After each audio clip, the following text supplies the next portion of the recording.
The storm that changed everything.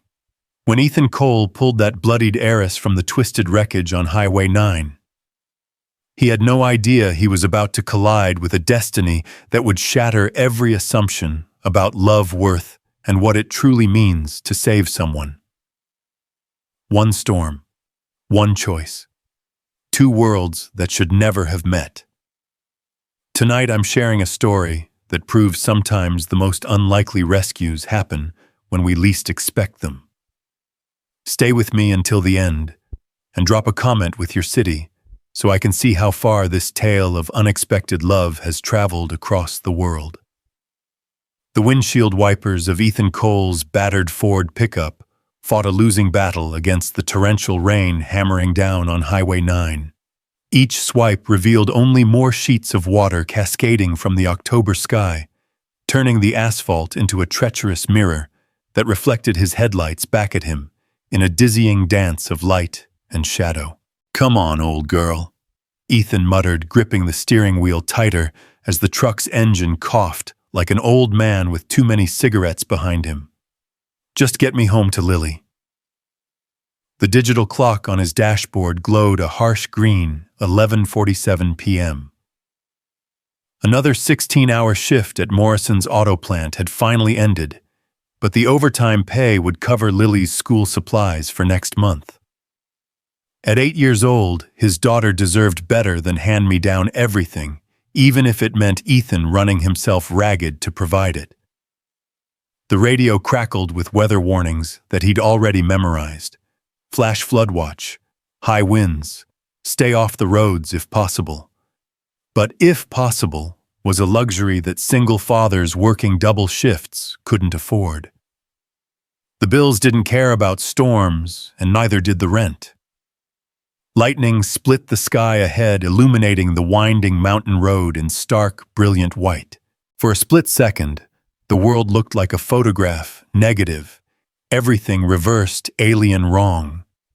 Thunder followed immediately, so close that Ethan felt it in his chest, rattling through his ribs like a physical presence. He'd driven this route 1,000 times over the past 3 years, ever since Sarah's accident had left him alone with Lily and a mountain of medical debt that still kept him awake at night. Every curve, every pothole, every mile marker was burned into his memory. But tonight felt different. Tonight, the familiar road seemed to stretch endlessly into darkness, as if the storm had somehow altered the very geography of his world. The heater wheezed warm air that smelled faintly of antifreeze and broken dreams. Ethan reached for his coffee cup, cold now bitter dregs that matched his mood, and took a sip that made him grimace. Gas station coffee at midnight tasted like regret and necessity. His phone buzzed against the passenger seat. A text from Mrs. Rodriguez, Lily's babysitter. "She's sleeping soundly. Sweet dreams about the school play tomorrow. Drive safe, mijo." Ethan's heart clenched with the familiar guilt that shadowed every long day. Lily had been practicing her lines for weeks, reciting them at breakfast, during dinner, even in her sleep. She was playing a sunflower in the third-grade production of The Garden of Dreams, a small part that she treated like she was headlining Broadway. "I'll be the tallest sunflower ever, Daddy," she'd announced last week, stretching her skinny arms toward the ceiling of their tiny apartment. "Mrs. Peterson says sunflowers always face the sun no matter what, just like how I always face you when you come home." The memory brought a smile to Ethan's weathered face, the first genuine expression of happiness he'd worn all day. Lily had a way of finding magic in the mundane, hope in the hopeless. She was his sunflower, always turning toward whatever light she could find, even when their world felt perpetually overcast. Another flash of lightning, this one so bright it hurt his eyes. In that frozen moment of illumination, Ethan saw something that made his heart stop. Metal. Twisted metal gleaming silver against the dark bulk of an oak tree. His foot hit the brake before his mind fully processed what he was seeing. The truck skidded on the wet asphalt, hydroplaning for terrifying seconds before the tires found purchase again. Ethan's hands fought the wheel as the vehicle fishtailed, coming to a stop sideways across both lanes. His hands shook as he reached for his cell phone, speed dialing 911, while his eyes strained through the rain-soaked windshield. The emergency line rang once, twice. "This is dispatch. What's your emergency?" "There's been an accident on Highway 9 about 15 miles north of Cedar Falls. A car hit a tree. I think someone might be hurt." "Sir, are you injured? Are you able to approach the vehicle safely?" Ethan was already opening his door, cold rain instantly soaking through his work shirt. "I'm fine. I'm going to check on them now." "Sir, I need you to stay on the line. Emergency vehicles are en route, but with this storm it may take some time. Can you see the occupants of the vehicle?" The wind nearly tore the phone from Ethan's hand as he stumbled across the slick road toward the wreckage. Up close, the scene was even worse than he'd imagined. What had once been a gleaming luxury sedan, he thought it might be a BMW, though it was hard to tell with the front end wrapped around the massive oak like a metallic embrace, was now a study in violent physics. Steam rose from the crumpled hood, mixing with the rain to create an eerie fog that seemed to swallow his flashlight beam. The driver's side door hung open at an impossible angle, and that's when he saw her. A young woman, maybe mid-20s, slumped unconscious against the deployed airbag. Blood matted her dark hair to her forehead, and her breathing was shallow, labored. She wore what looked like an expensive evening dress, black silk that was now torn and stained, and diamond earrings that caught his flashlight beam like captured stars. "I can see her," Ethan reported into the phone, his voice steadier than he felt. "Young woman, unconscious, head injury. She's breathing, but it doesn't look good. Sir, do not attempt to move her unless the vehicle is in immediate danger of fire or explosion. Check for fuel leaks, but do not—" The acrid smell of gasoline hit Ethan's nostrils, sharp and dangerous. His flashlight beam found a growing pool of liquid beneath the rear of the car, rainbow slick in the LED glow. "There's a fuel leak," he said, his pulse spiking. "I have to get her out. Sir, wait for emergency personnel." But Ethan was already pocketing the phone. He'd worked around cars long enough to know that gasoline plus electrical shorts plus heat equaled disaster. The woman's breathing was getting shallower, and that pool of fuel was growing larger by the second. "Hey," he said softly, reaching through the mangled door frame to touch her shoulder. "Can you hear me? I'm going to help you, okay?" Her eyelids fluttered, but didn't open. Up close, he could see the full extent of her injuries. The gash on her forehead was deep, probably requiring stitches, and there was blood on her lips that suggested internal damage. But she was young, and her pulse when he checked her wrist was steady, if weak. Ethan had never moved an accident victim before, but 3 years of single parenthood had taught him that sometimes you had to act first and worry about the consequences later. Very carefully, he slipped one arm under her knees and another behind her shoulders, supporting her head and neck as much as possible. She was lighter than he'd expected, or maybe adrenaline was making everything seem easier. As he lifted her from the wreckage, she stirred slightly, a small sound escaping her lips that might have been a word or might have been just pain. The rain had turned his truck into a temporary ambulance. Ethan laid her across the bench seat, using his work jacket as a pillow and the emergency blanket from his glove compartment, a remnant from his more optimistic days when he'd thought he might go camping again to keep her warm. Her eyes opened as he was checking her pulse again, dark brown and unfocused, but aware. She tried to speak, her voice barely a whisper above the storm. She started, then coughed, wincing at the pain. "What happened?" "You were in an accident," Ethan said gently, pulling out his phone to update the dispatcher. "Try not to move too much. Help is on the way." She blinked slowly, her gaze moving around the interior of his truck, taking in the worn upholstery, the child's drawing taped to the dashboard. Lily's latest masterpiece, a family portrait where everyone had purple hair, the stack of overdue bills stuffed into the cup holder. "You pulled me out," she said, and it wasn't a question. The car was leaking gas. It wasn't safe. Something shifted in her expression, a recognition that seemed to cost her significant effort. "You don't know who I am." Ethan frowned. "Should I?" For the first time since he'd found her, she almost smiled. "No," she whispered. "I suppose you wouldn't." The distant wail of sirens cut through the storm, growing louder with each passing second. Red and blue lights began to strobe through the rain, painting the scene in alternating colors of urgency. "They're here," Ethan said, but when he looked back at her, her eyes had closed again. The next 30 minutes passed in a blur of paramedics, police officers, and questions. Ethan found himself repeating the same story over and over. He'd been driving home from work. Saw the accident, called 911, pulled her from the car because of the fuel leak. Simple facts that somehow felt inadequate to describe the strange intensity of the experience. "You did the right thing," the lead paramedic told him as they loaded the woman into the ambulance. "That car went up about 10 minutes after we got here. If you hadn't gotten her out when you did..."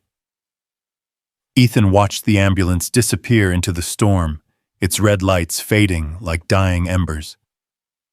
The police had taken his statement, the tow truck had hauled away what remained of the luxury sedan, and now he stood alone on the empty highway, with rain still drumming against his shoulders.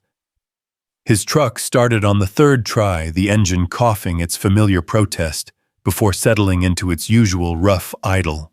As he drove the remaining miles home, Ethan couldn't shake the image of those dark brown eyes, the way she'd looked at him like he was a puzzle she couldn't quite solve. He'd saved someone's life tonight. The thought should have felt significant, heroic even.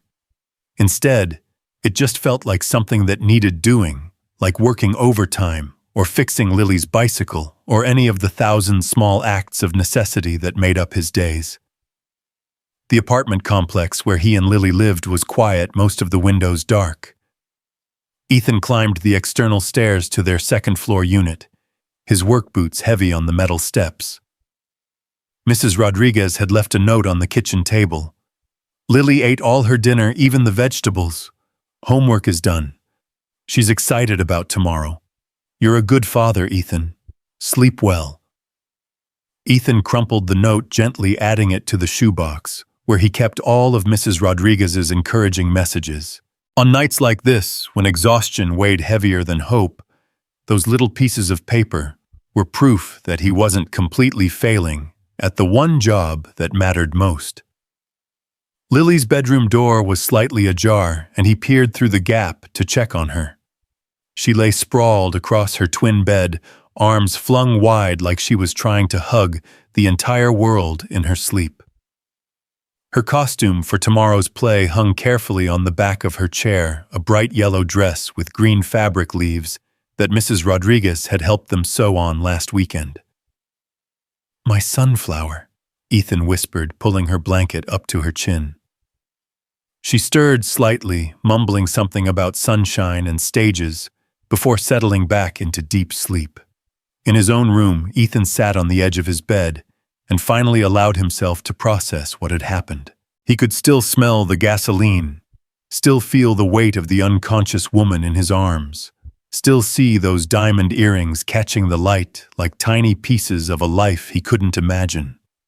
She'd been wearing clothes that probably cost more than he made in a month, driving a car that was worth more than his annual salary. Whatever world she came from, it was as far from his as the storm clouds were from the stars they hid. But in that moment, when she'd opened her eyes and looked at him, none of that had mattered. She'd just been someone who needed help, and he'd been someone who could provide it. The math was that simple, that clear. Ethan's phone buzzed with a text from his supervisor. "Heard about the accident on 9. You okay?" "Fine," he typed back. "See you tomorrow." Tomorrow. Another shift, another day of trying to build something resembling security from the rubble of circumstances he couldn't control. But tonight, for the first time in months, Ethan fell asleep thinking about something other than bills and exhaustion. He dreamed of lightning and dark brown eyes of sunflowers that grew tall enough to touch the storm clouds, and of a voice whispering, "Thank you," in the darkness between thunder and dawn. Outside, the storm finally began to fade, leaving behind only the gentle sound of rain against the windows and the promise of morning light that would reveal whatever the night had changed. In a few hours, Lily would wake up excited about her school play, Mrs. Rodriguez would arrive with her usual maternal efficiency, and Ethan would begin another day in his carefully constructed routine. But something fundamental had shifted in those moments on Highway 9. Like a stone thrown into still water, the ripples of that chance encounter would spread outward in ways that Ethan Cole, single father and overtime hero, could never have imagined. The woman with the diamond earrings and the expensive dress was somewhere in a hospital bed, probably receiving the kind of medical care that his insurance would never cover. Their worlds would return to their separate orbits, spinning through space at distances measured in dollars and social strata, and all the invisible barriers that kept people like him from people like her. Or so he thought. Because Ethan didn't know yet that some storms don't just change the weather, they change everything. He didn't know that gratitude could be a force more powerful than gravity, or that sometimes the most unlikely connections are forged in the space between lightning and thunder. He didn't know that Isabella Grant, heir to a fortune built on steel and ambition, was lying in a hospital bed thinking about purple-haired stick figures and work jackets that smelled like honest labor, and a man who'd risked his life for a stranger without asking for anything in return. He didn't know that tomorrow would bring more than just Lily's school play, that the phone call he'd receive would crack open his carefully ordered world like lightning splitting the sky. All Ethan knew as sleep finally claimed him was that he'd done what needed doing. He'd pulled someone from the wreckage and delivered them safely to help. In his world, that was enough. In his world, that was everything. But Isabella Grant's world operated by different rules entirely, and she was about to teach him that sometimes when lightning strikes, it illuminates more than just the darkness. Sometimes it reveals a completely different way to live. The morning sun streamed through the hospital room's Venetian blinds, casting geometric patterns across Isabella Grant's face as consciousness slowly returned. Her head throbbed with each heartbeat, a percussion section that seemed determined to remind her that she was very much alive despite the twisted metal and shattered glass that should have been her tomb. The private room at Cedar Falls Memorial was a stark contrast to the luxury she was accustomed to: generic beige walls, standard-issue furniture, the persistent smell of disinfectant that seemed to seep into everything. But for the first time in years, Isabella felt oddly at peace. No assistants hovering with schedules, no board members demanding her attention, no grandfather's portrait glowering down at her from gilded frames. "Miss Grant." A nurse appeared in the doorway, clipboard in hand, and an expression of professional concern. "How are you feeling this morning?" "Like I've been hit by a truck," Isabella replied, then winced as the movement aggravated her headache. "Though I suppose it was actually a tree," and the nurse, her name tag read Patricia, smiled as she checked Isabella's vitals. "Your guardian angel is quite the hero.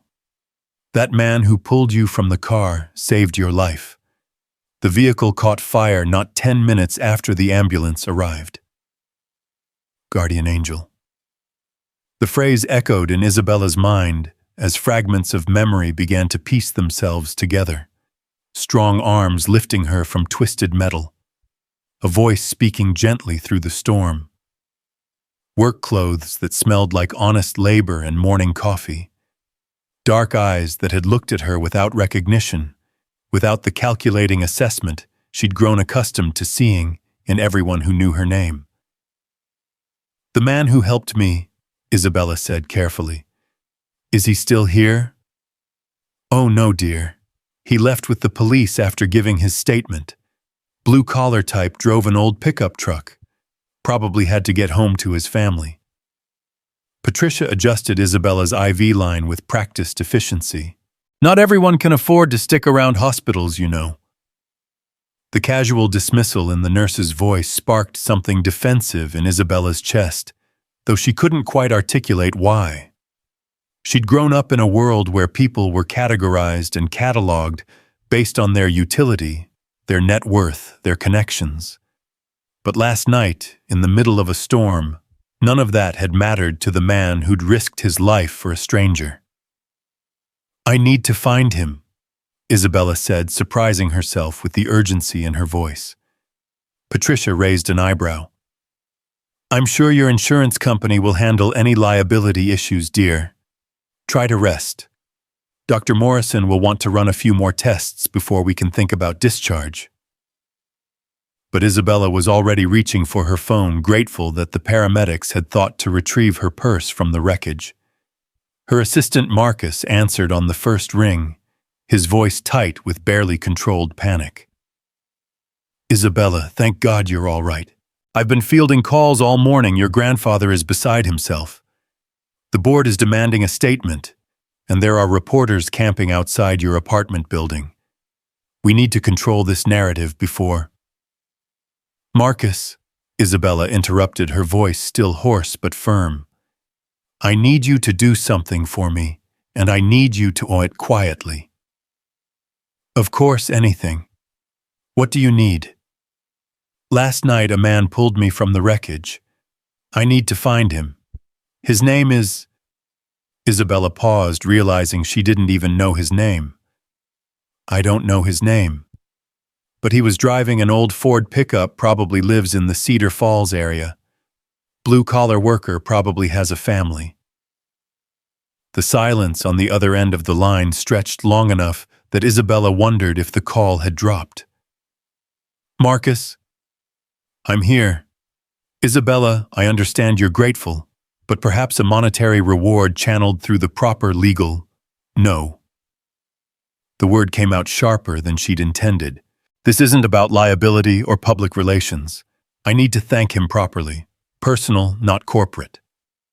Marcus sighed, a sound she recognized as his preparing to argue tone. "Isabella, you've just been through a traumatic accident. Perhaps when you're feeling better we can arrange something appropriate through Marcus." Isabella's voice carried the steel that had built her family's empire. "Find him. Use whatever resources you need, but keep it discreet. I don't want media attention on this man or his family." "Of course. I'll have something for you by this afternoon." 3 hours later, Marcus called back with information that painted a picture Isabella found both heartbreaking and oddly inspiring. His name is Ethan Cole, 29 years old, single father to an 8-year-old daughter named Lily. He works at Morrison's auto plant, has for 3 years, ever since his wife died in a car accident. Good employment record, no criminal background. Lives in the Cedar Point. Apartments on Elm Street. Quite frankly, Isabella, he's exactly what he appears to be, a working man trying to make ends meet. Isabella stared out the hospital window at the small town spread below her. She'd grown up in a world where everyone had an angle, where kindness always came with a price tag attached. The idea that someone might risk their life for a stranger simply because it was the right thing to do felt almost foreign. What about his financial situation? Struggling from what I can determine. Medical debt from his wife's illness, living paycheck to paycheck. His daughter attends public school, they rent a 2-bedroom apartment. He works overtime whenever it's available. The picture Marcus painted was so far removed from Isabella's experience that it might as well have been describing life on another planet. She tried to imagine what it would feel like to worry about rent, to work 16-hour shifts, just to keep the lights on, to measure your success in terms of school supplies and grocery bills rather than quarterly earnings. "I want to meet him," Isabella said suddenly. "Isabella, I really don't think, not as Isabella Grant, heiress to Grant Industries, just as someone who wants to say thank you." "That's impossible. Your face has been in Fortune magazine, the Wall Street Journal. There's no way you could meet him without—" "Then I'll figure out a way." The plan that began forming in Isabella's mind was simultaneously simple and completely insane. But as she sat in that sterile hospital room surrounded by the trappings of a life that had begun to feel more like a beautifully appointed prison, idea of stepping outside her gilded cage felt like the first real breath she'd taken in years. 2 days later, Ethan Cole was getting home from another double shift when he found the envelope slipped under his apartment door. His name was written on the front in elegant handwriting, but there was no return address, no postmark. Inside was a simple note: "Mr. Cole, I would very much like to thank you in person for saving my life. If you're willing, please meet me tomorrow at 2 p.m. at Murphy's Diner on Main Street. I'll be the woman in the blue coat. IG." Ethan read the note 3 times, trying to process the implications. She'd found him somehow, tracked him down to his apartment. The thought should have been unsettling, but instead he found himself oddly curious about the woman with the diamond earrings who'd looked at him like he was a puzzle she couldn't solve. "Daddy, who's the letter from?" Lily appeared at his elbow, still wearing her sunflower costume from the school play that afternoon. The performance had been a triumph. She'd remembered every line, beamed through every song, and taken her bow like she was accepting an Oscar. "Just someone I helped the other night," Ethan said, tucking the note into his pocket. "How was the play?" Lily launched into an animated recap of the afternoon's events, complete with dramatic reenactments and detailed descriptions of every costume, every song, every moment of what she clearly considered her theatrical debut. Ethan listened with the practiced attention of a father who'd learned that the small moments were often the most important ones. But even as he made dinner and helped Lily with her homework and read her bedtime story, his mind kept returning to the note. The handwriting was educated, expensive, the kind of penmanship that came from private schools and careful cultivation. But the message itself was simple, direct, almost humble. The next afternoon found Ethan standing outside Murphy's Diner, second-guessing his decision to come. The diner was a Cedar Falls institution, the kind of place where everyone knew everyone and strangers were noticed immediately. If he was meeting the woman from the accident, their conversation would be the topic of discussion for weeks. He almost turned around twice before finally pushing through the door. The familiar smell of coffee and bacon grease welcomed him, along with the low hum of conversation from the lunch crowd. Most of the faces were familiar. Murphy's drew the same crowd of retirees, shift workers, and local business owners day after day. But sitting in a corner booth, wearing a simple blue coat and looking oddly nervous, was a woman who definitely didn't belong to Cedar Falls' usual demographic. Isabella looked up as he approached, and Ethan felt the same strange recognition he'd experienced on the storm-soaked highway. Without the blood and the rain and the urgency of the moment, he could see that she was beautiful in a way that seemed almost too polished for the real world. But her eyes held the same vulnerability. He remembered the same gratitude that had seemed so out of place with her expensive clothes. "Mr. Cole." She half rose from her seat, extending a hand. "I'm Isabella. Thank you for coming." Her handshake was firm, direct, but Ethan could feel the slight tremor that suggested she was more nervous than she appeared. He slid into the booth across from her, noting that she'd already ordered coffee black, like his own preference. "I wasn't sure you'd come," Isabella said, wrapping her hands around her mug like she needed the warmth. I almost didn't. Ethan studied her face, looking for some clue about what she wanted from him. You went to a lot of trouble to find me. I needed to thank you properly. What you did, pulling me from that car, she paused, seeming to struggle with words. I'm alive because you were willing to risk your own safety for a complete stranger. Ethan shrugged, uncomfortable with the praise. Anyone would have done the same thing. No, Isabella said quietly. They wouldn't have. Most people would have called 911 and waited for help to arrive. You didn't hesitate. The conviction in her voice surprised him. She spoke like someone who'd thought deeply about human nature, who'd perhaps been disappointed by it more often than not. The car was leaking gas, Ethan said simply. There wasn't time to wait. Isabella smiled, and for the first time since she'd sat down, she looked genuinely relaxed. You make it sound so simple. It was simple. You needed help, I could provide it. End of story. Is it the end of the story? The question hung between them, loaded with implications that Ethan wasn't sure he understood. He found himself studying her more closely, noting details that the storm had hidden. She was younger than he'd initially thought, probably mid-20s, with intelligent eyes and an elegant way of holding herself that spoke of breeding and education. But there was something else, something that seemed almost lonely despite her obvious advantages. I don't know what you're looking for, Ethan said finally. If it's about money or insurance or... It's not about money. Isabella's response was quick, almost defensive.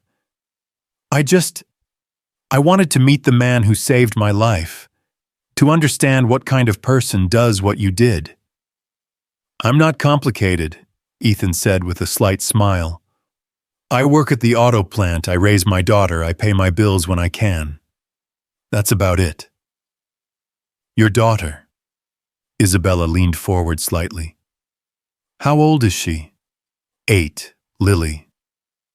The name brought its usual warmth to Ethan's voice. She was in a school play yesterday, actually. Played a sunflower. Sunflower. Isabella's expression softened. That's lovely. Does she look like you? Ethan pulled out his phone, scrolling to his favorite picture of Lily, taken last weekend at the park, her face scrunched up in concentration as she tried to blow a dandelion clear of seeds in one breath. She's got her mother's eyes, he said, handing over the phone. But my stubborn streak, according to my neighbor.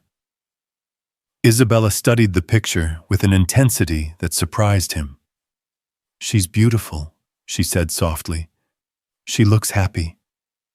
She is, most of the time. Ethan took the phone back, noting how Isabella's fingers lingered on the device for just a moment too long. Kids are resilient, more than adults sometimes. Her mother, you mentioned she passed away. The question was gentle, careful, but Ethan still felt the familiar tightness in his chest that always accompanied thoughts of Sarah. Car accident. 3 years ago, Lily was 5. I'm sorry. Isabella's voice carried a weight that suggested she understood loss more personally than her privileged appearance might suggest. That must have been hard, Ethan finished. But you do what you have to do. Lily needed me to figure it out, so I did. Isabella nodded slowly, as if she was processing more than just his words. You make it sound so straightforward, choosing to be strong. There wasn't really a choice. When someone depends on you, you don't get the luxury of falling apart. Something shifted in Isabella's expression, a recognition that seemed to cost her effort. You're right, she said quietly. I suppose I've never thought about it that way.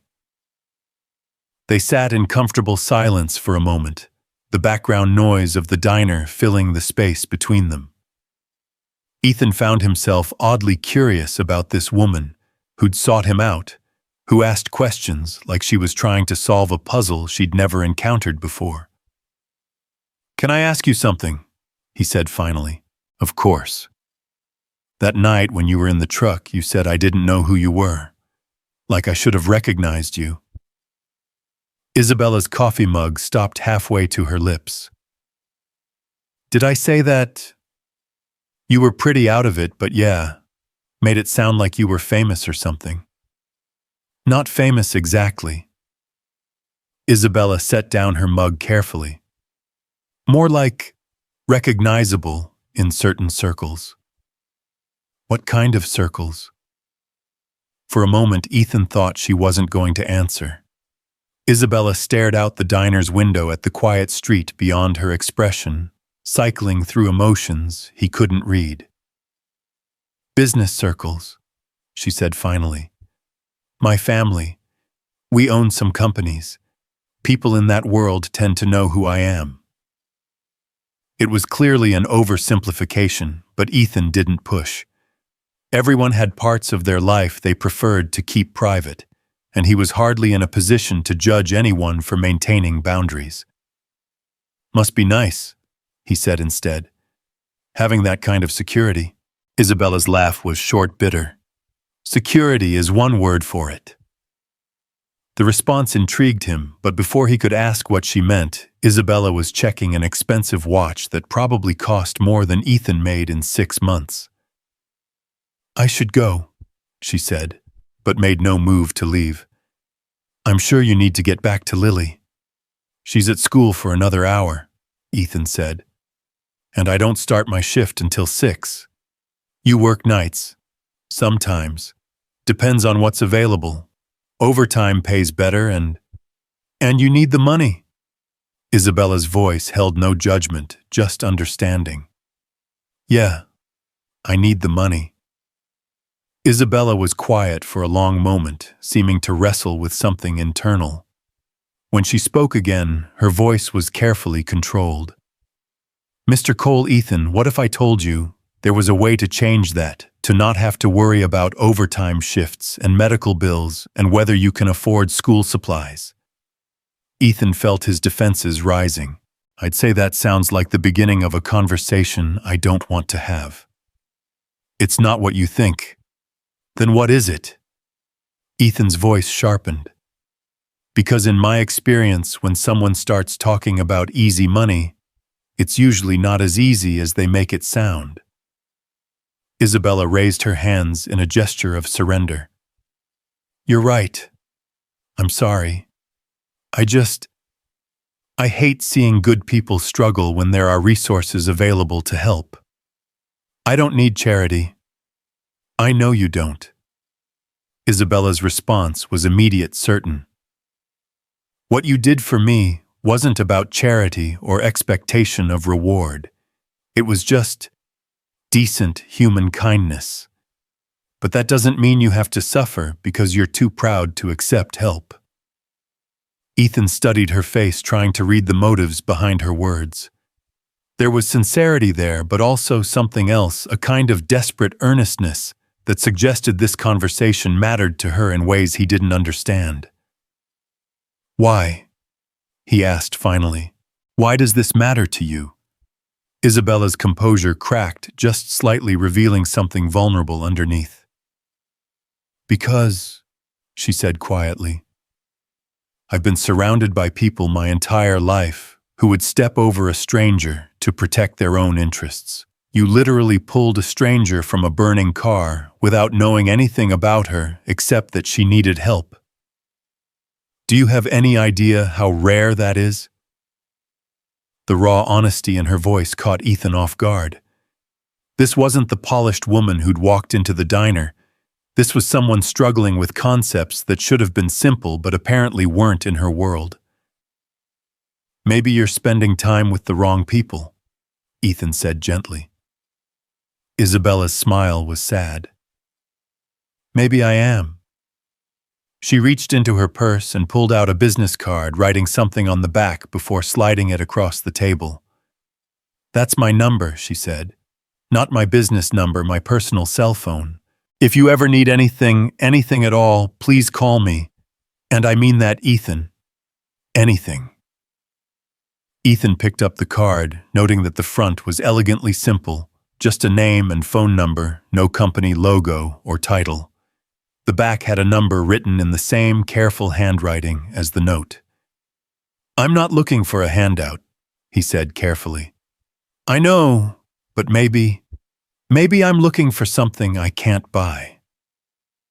Isabella stood pulling on her coat, with movements that seemed suddenly urgent.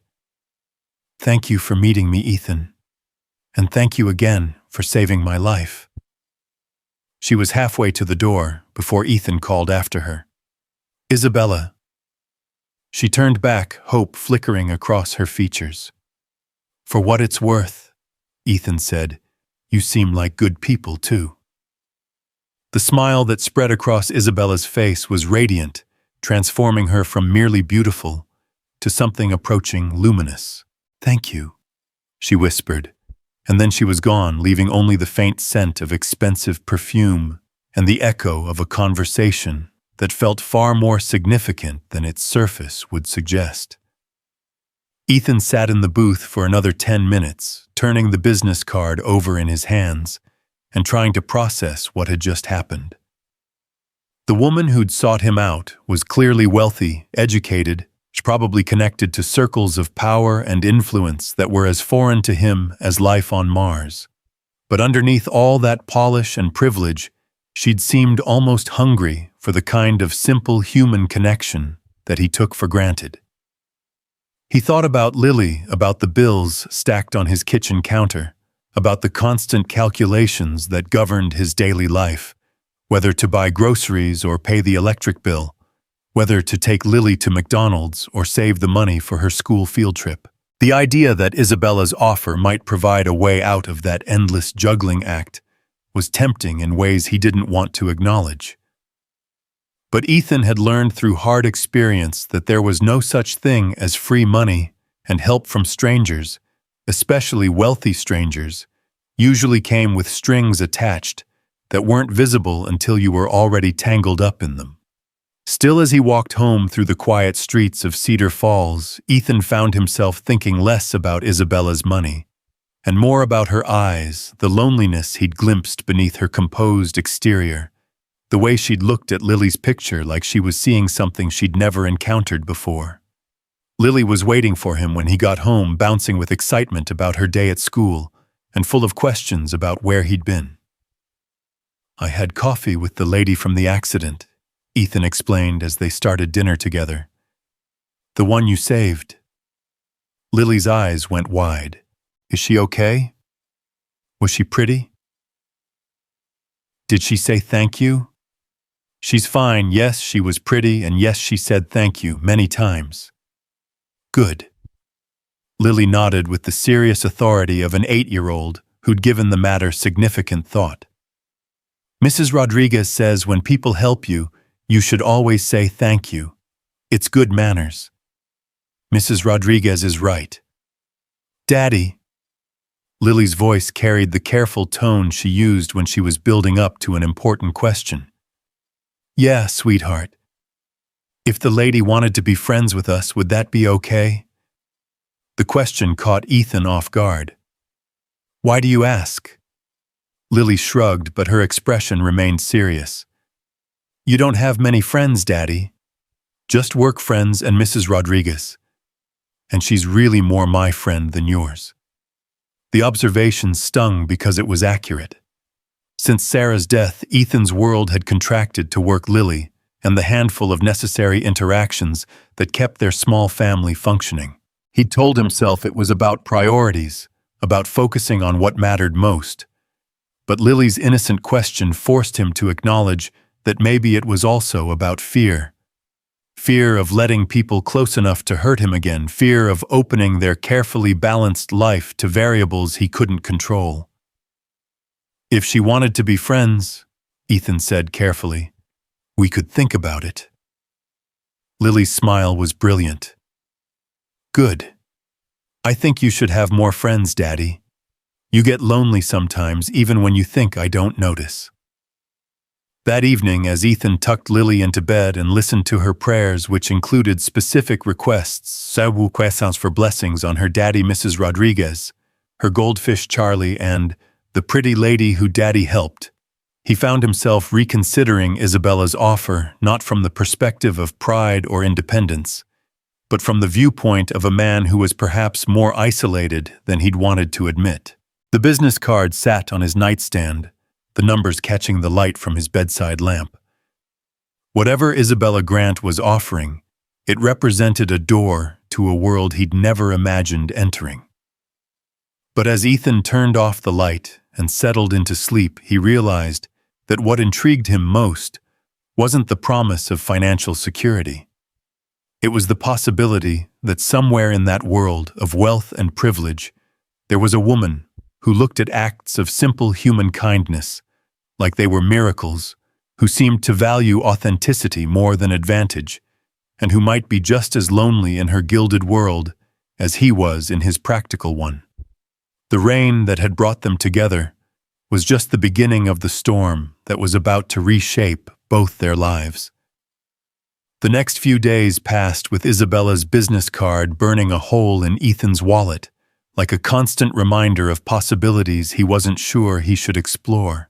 He found himself pulling it out at odd moments during his lunch break at the plant, while waiting for Lily's school bus in the quiet hours after she'd gone to bed, when the apartment felt too small and the future felt too uncertain.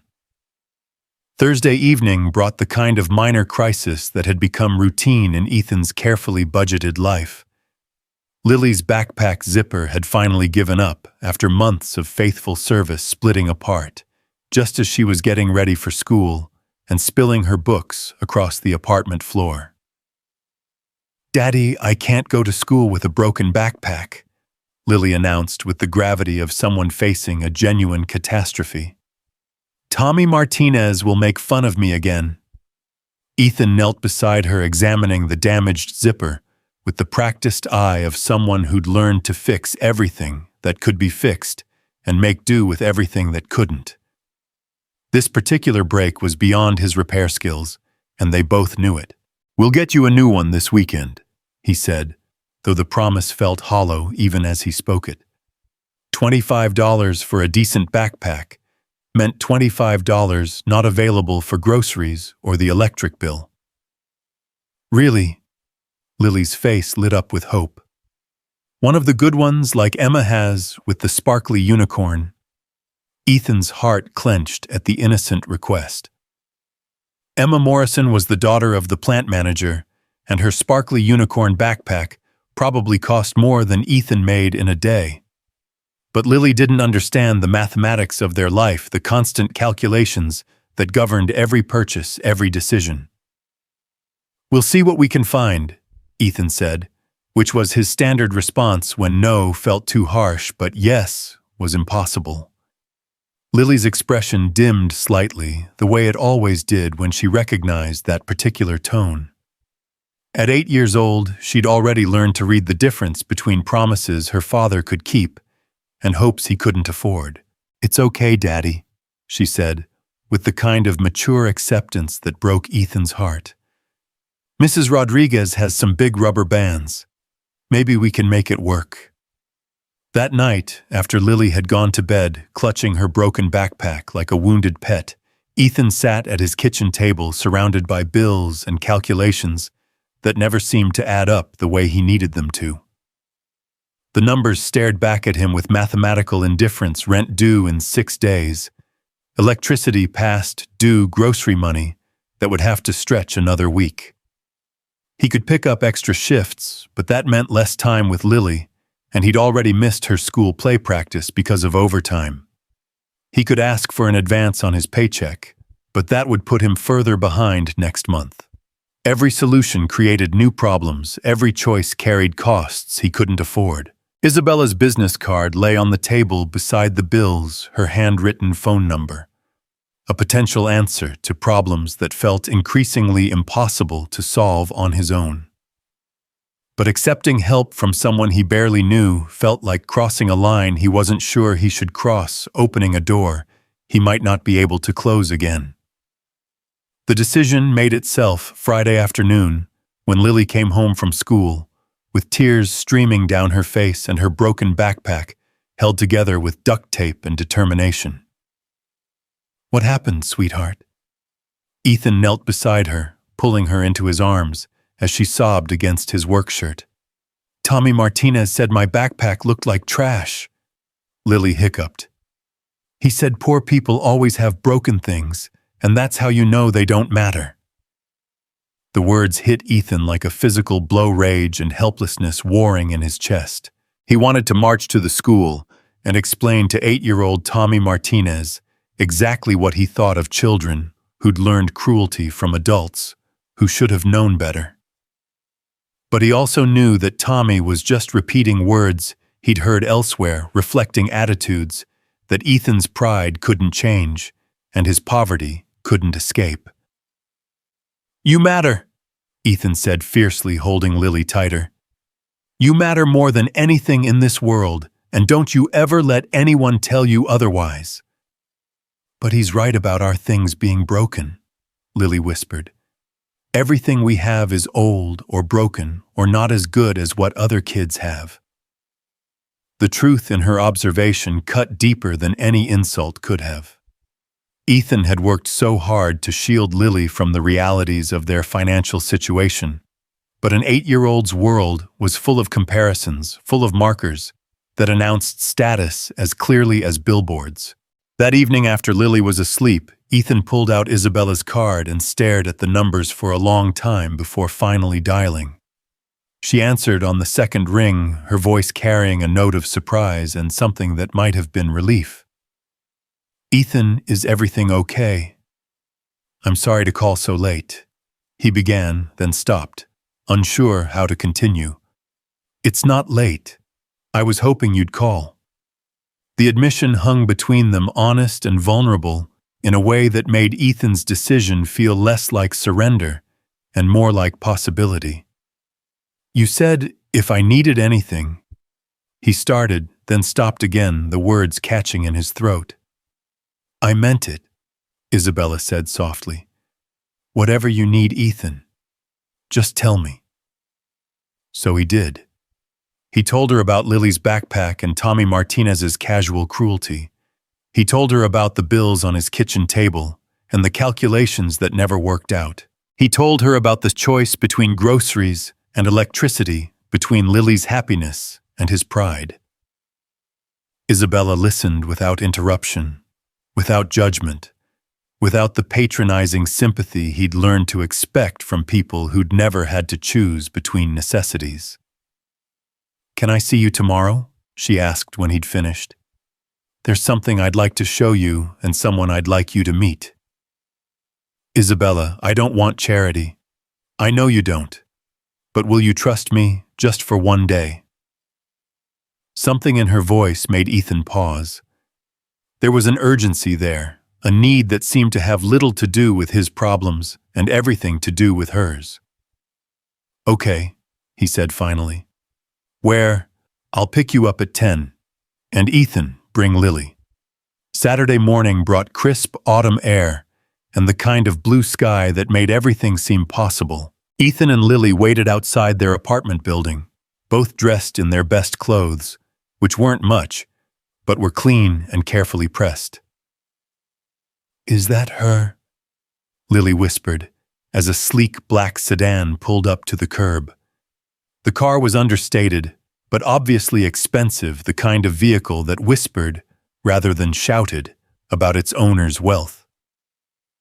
Isabella emerged from the driver's side wearing jeans and a simple sweater that probably cost more than Ethan's monthly rent, but looked casual enough to put them at ease. "You must be Lily," Isabella said, approaching with a smile that seemed genuine rather than polite. "I've heard so much about you." Lily stepped slightly behind Ethan, suddenly shy in the presence of someone who moved with the kind of confidence that money and education provided. "It's okay," Ethan murmured, his hand gentle on his daughter's shoulder. Isabella is the lady I helped the other night. The one from the accident. Lily's eyes widened. You're really pretty. Daddy said you were pretty, but I thought maybe he was just being nice. Isabella laughed, a sound of pure delight. Thank you. And you're every bit as beautiful as your picture suggested. Daddy showed you my picture. Lily emerged from behind Ethan, curiosity overcoming shyness. He did. And he told me you were in a school play. A sunflower, right? Lily's face lit up. I knew all my lines and everything Mrs. Peterson said. I was the best sunflower she'd ever seen. I'm sure you were. Isabella's attention was completely focused on Lily, without the distracted air that many adults adopted when talking to children. Maybe you can tell me all about it while we drive. The destination turned out to be 20 minutes outside Cedar Falls, in a part of the county Ethan had driven through, but never explored. The landscape shifted from industrial to rural, to something that could only be described as pastoral rolling hills dotted with horses, perfect white fences that seemed to stretch for miles, houses that were too grand to be called homes, and too elegant to be called mansions. Where are we going? Ethan asked, beginning to feel out of his depth. To meet someone special, Isabella replied, turning onto a tree-lined drive that led to a property that looked like something from a magazine. The house that emerged from the autumn maples was stunning in its understated elegance, 3 stories of weathered brick and climbing ivy with tall windows that caught the morning light and a wraparound porch that invited long conversations over sweet tea. Gardens surrounded the structure like a living frame, perfectly maintained, but natural enough to seem effortless. This is where you live, Lily breathed, her nose pressed against the window. This is where I grew up, Isabella said, and something in her voice suggested the distinction was important. An older woman emerged from the house as they pulled up the circular drive, her silver hair perfectly styled, and her clothes expensive but practical. She moved with the kind of graceful authority that suggested she was accustomed to being in charge, but her face lit up with genuine warmth when she saw Isabella. Bella, darling, the woman called, embracing Isabella with obvious affection. You look tired. Are you eating enough? I'm fine, grandmother. Isabella's voice carried the patient exasperation of someone who'd had this conversation many times. I want you to meet some friends of mine. Ethan felt suddenly self-conscious, as Isabella's grandmother had clearly the kind of woman who'd been born to wealth and raised to wielding it responsibly, turned her attention to him and Lily. This is Ethan Cole and his daughter Lily, Isabella said. Ethan is the man who saved my life. The older woman's expression shifted immediately, warmth replacing polite curiosity. Mr. Cole, she said, extending her hand with dignified grace. I'm Margaret Grant. I cannot begin to express my gratitude for what you did for my granddaughter. Ma'am, Ethan replied, accepting her handshake and noting that her grip was firm and her eyes were sharp with intelligence. And this lovely young lady must be Lily. Margaret knelt to bring herself to Lily's eye level, a gesture that spoke of experience with children and genuine interest in their thoughts. Isabella tells me you're quite the actress. Lily nodded solemnly. I was a sunflower. Sunflowers always face the sun no matter what. How wise, Margaret said seriously. I think sunflowers might be the smartest flowers in the garden. As they walked toward the house, Ethan found himself processing details that painted a picture of wealth beyond anything he'd imagined. The gardens alone probably employed a team of professionals. The cars in the circular drive represented more money than he'd see in a lifetime. This wasn't just comfortable living, this was generational wealth, the kind of money that shaped legislation and influenced markets. Isabella, he said quietly, falling into step beside her, while Margaret and Lily engaged in animated conversation about flowers and gardens ahead of them. What aren't you telling me? Isabella's expression tightened slightly. What do you mean, Xiaozu? This place, your grandmother, that business card, with no company name, you're not just successful, are you? You're seriously wealthy. Does that change anything? The question was loaded with more weight than it should have carried, as if his answer mattered in ways that went beyond politeness or social climbing. I don't know, Ethan said honestly. Maybe. Probably. Isabella stopped walking, turning to face him with an expression of barely controlled desperation. What if I told you it doesn't matter? What if I told you that money complicates everything it touches, and for the first time in my life, I've met someone who doesn't see dollar signs when they look at me? Then I'd say you might be giving me too much credit. Or you might be selling yourself short. They'd reached the house where Margaret was showing Lily a garden filled with the kind of roses that appeared in coffee table books about English estates. But Ethan's attention was focused entirely on Isabella, on the vulnerability he glimpsed beneath her composed exterior. Why are we here, Isabella, really? Because, she said quietly, I want you to understand who I am before I tell you what I'm hoping for. The interior of the house was exactly what Ethan had expected, beautiful, expensive, and meticulously maintained. But it was also comfortable in a way that spoke of generations of family life, of children playing in these rooms, and adults gathering for holidays and celebrations. This wasn't a museum of wealth. It was a home where money had been used to create rather than to impress. Margaret led them to a sunroom filled with plants and comfortable furniture, the kind of space where important conversations happened over good coffee and homemade cookies. She disappeared briefly and returned with refreshments that included chocolate chip cookies that made Lily's eyes widen with delight. Mr. Cole, Margaret said, settling into her chair with the grace of someone accustomed to being the center of attention. Isabella has told me something of your story. I understand you're a single father working in manufacturing. Yes, ma'am. Morrison's auto plant. And your daughter is 8. Yes, ma'am. Margaret nodded thoughtfully. Raising a child alone must present considerable challenges. Ethan glanced at Isabella, wondering where this conversation was leading. We manage. I'm sure you do. But managing and thriving are different things, aren't they? The observation was gentle but pointed, delivered with the kind of directness that suggested Margaret Grant was accustomed to getting to the heart of matters without wasting time on pleasantries. Mrs. Grant, Ethan said carefully, I appreciate your hospitality, but if this is about charity, it's not. Margaret's interruption was firm but not unkind. This is about opportunity, Mr. Cole, and perhaps about saving my granddaughter from a life that's slowly suffocating her. Isabella's coffee cup rattled against its saucer as she set it down too quickly. Grandmother, no Bella.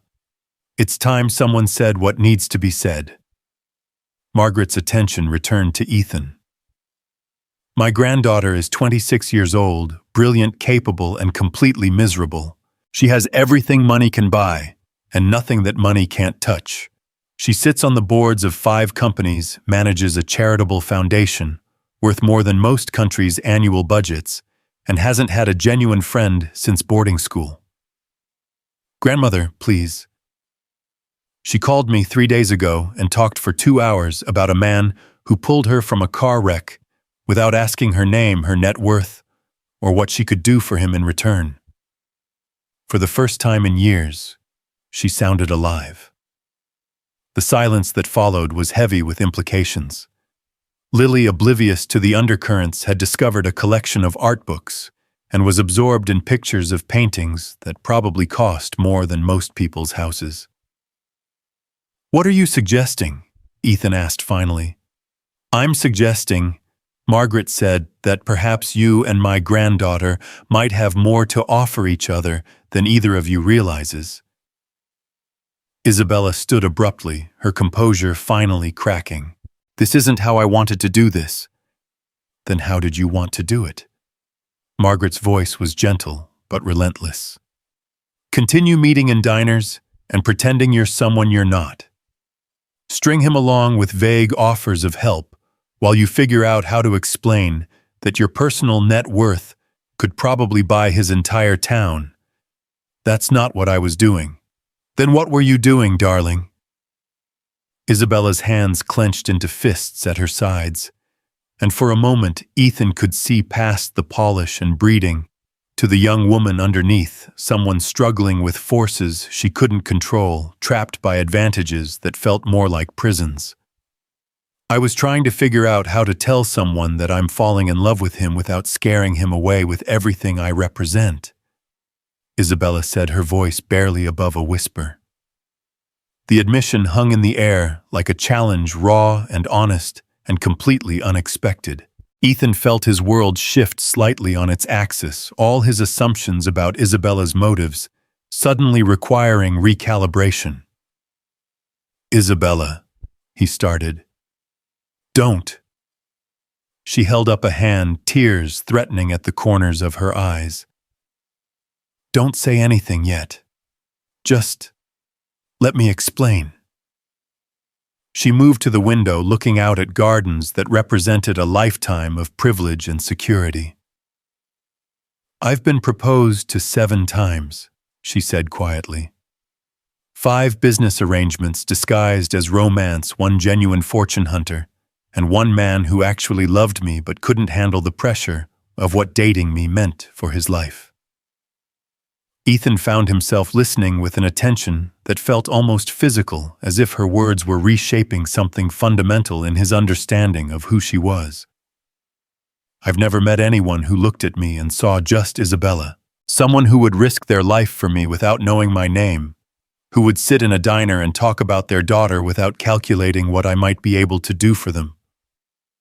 She turned back to face him, her composure completely gone now. You make me feel normal, Ethan. Like I'm worth saving for reasons that have nothing to do with my bank account. You are worth saving, Ethan said softly. Anyone would have. No. Isabella's interruption was fierce. Anyone wouldn't have. I've tested that theory more times than I care to admit, and most people see a price tag before they see a person.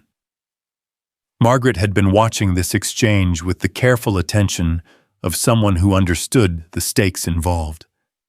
Now she spoke into the charged silence with the authority of someone accustomed to facilitating difficult conversations. Mr. Cole, may I ask what you're thinking? Ethan looked around the room at the obvious wealth, at Isabella's tear-bright eyes, at Lily absorbed in art books that cost more than his monthly salary, at Margaret, waiting for his response with the patience of someone who'd spent a lifetime navigating complicated human emotions. I'm thinking, he said slowly, that this is more complicated than I know how to handle. Most worthwhile things are, Margaret observed. I'm thinking that Isabella is beautiful and intelligent and could have anyone she wants, and I'm a single father who works in a factory and drives a truck that's older than some high school students. Those are facts, Isabella said quietly, not judgments. I'm thinking that Lily deserves better than to have her father involved with someone whose world is so different from ours that we'll never really fit. And what if Lily's father deserves someone who sees his worth regardless of his bank balance? Isabella countered. Isabella. What if the money doesn't matter? Margaret added gently.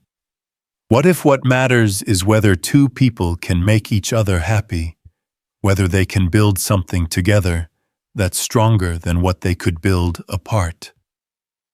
Ethan looked at Lily, still absorbed in her art books, her broken backpack, forgotten on the floor beside her chair. He thought about the bills on his kitchen table, the constant calculations that governed their life, the way his daughter had learned to temper her hopes to match their reality. You're asking me to believe in fairy tales, he said finally. I'm asking you to believe in possibility, Isabella replied.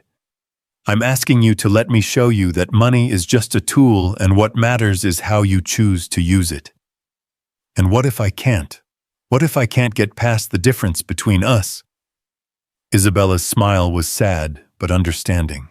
Then we'll have tried, and I'll have had the experience of knowing someone who saw me as worth saving rather than worth owning. Margaret stood smoothing her skirts with practiced grace. Perhaps this is enough heavy conversation for one morning. Lily, darling, would you like to see the horses? Lily's head snapped up from her art book eyes wide with excitement. You have horses, 3 of them, and I think they'd very much like to meet a sunflower. As Margaret led Lily outside, chattering excitedly about horses and riding, and whether sunflowers knew how to pet animals, Isabella and Ethan found themselves alone in the sunroom, with its expensive furniture and charged atmosphere.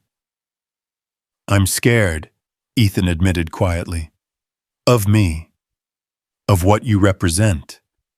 Of changing Lily's life in ways I can't predict or control. Of letting myself want something I might not be able to keep. Isabella moved closer, close enough that he could smell her perfume and see the flecks of gold in her brown eyes. What if I told you I'm scared too? Of what? Of wanting something real so badly that I'm willing to risk everything I've been taught matters. Of falling in love with a man who might decide I'm more trouble than I'm worth. Of having to choose between the life I was born to and the life I want to build.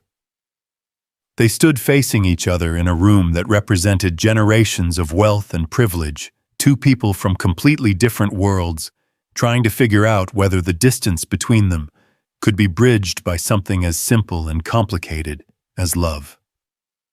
What happens now? Ethan asked. Isabella's smile was tentative but genuine. Now we figure it out together. One day at a time, one conversation at a time, one choice at a time. And Lily gets a new backpack, and maybe she gets to see what it looks like when her father finds someone who makes him happy. Through the window, they could see Margaret and Lily in the garden, the older woman pointing out different flowers, while Lily listened with rapt attention. It was a picture of the kind of life Ethan had never imagined for his daughter, surrounded by beauty and possibility, where dreams weren't limited by practical considerations. The backpack was never really about the backpack, was it? He said. No. It was about giving you a reason to call me.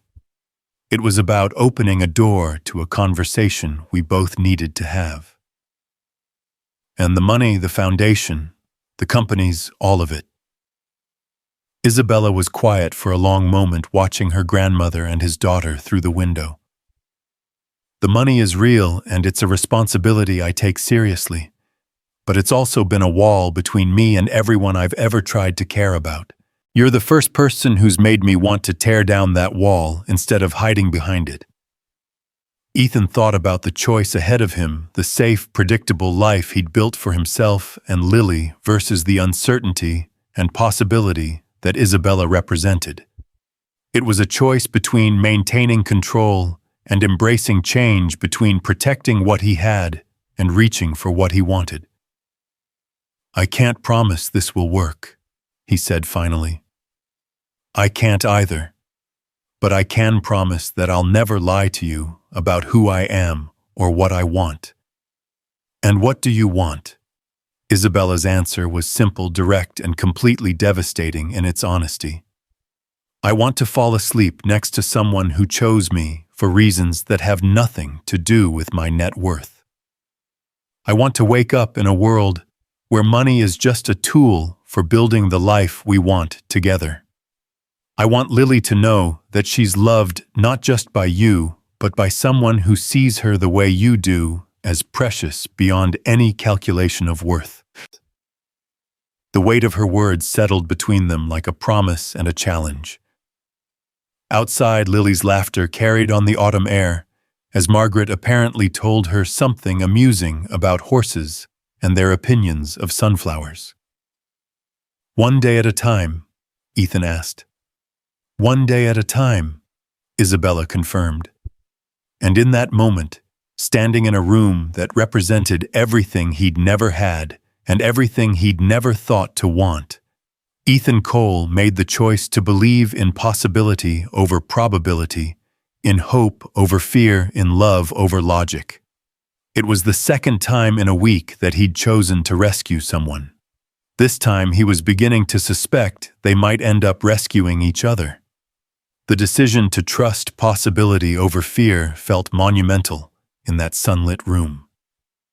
But the real test came in the weeks that followed, when the weight of their different worlds pressed against the fragile hope they'd built together. Isabella had insisted on starting small dinners at modest restaurants, afternoon walks through Cedar Falls' quiet downtown, simple moments that felt precious precisely because they were ordinary.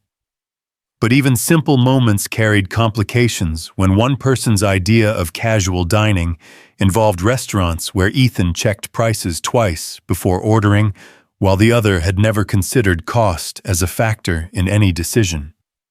Isabella learned to suggest places that wouldn't make Ethan uncomfortable, while Ethan struggled with the knowledge that she was carefully managing their activities to accommodate his financial reality. "This is harder than I thought it would be," Ethan admitted one evening as they walked through Riverside Park after dinner at Mario's, a family-owned Italian place where the pasta was excellent and the prices were reasonable. "The dating part or the money part?"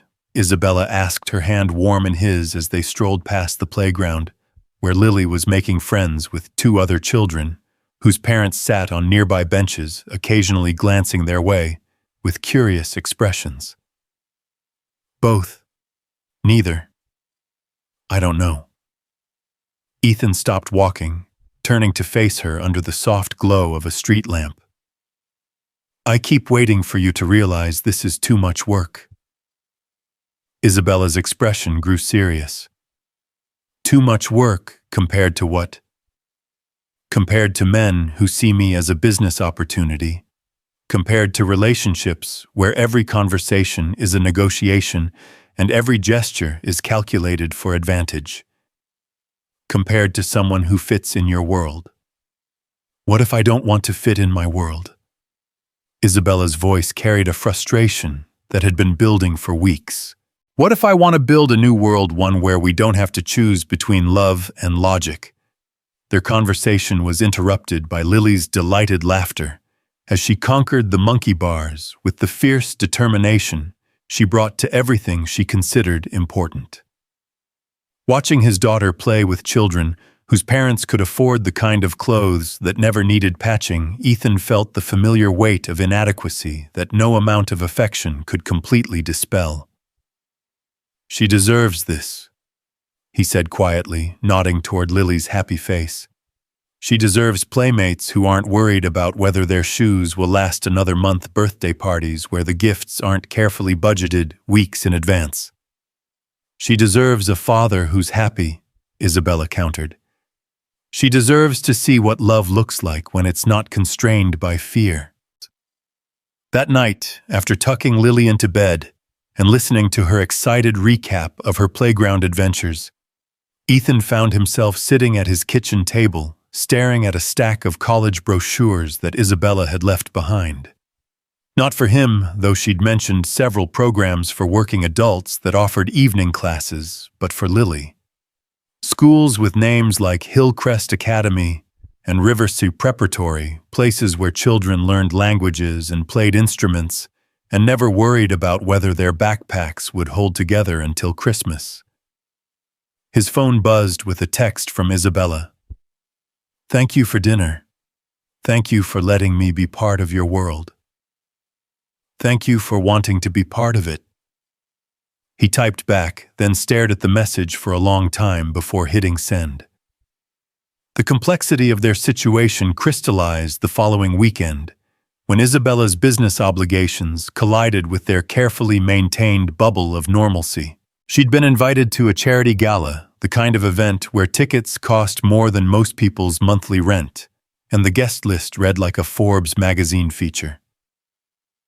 "I have to go," Isabella explained over coffee at their usual table in Murphy's Diner, her voice carrying the resigned acceptance of someone bound by duties she couldn't escape.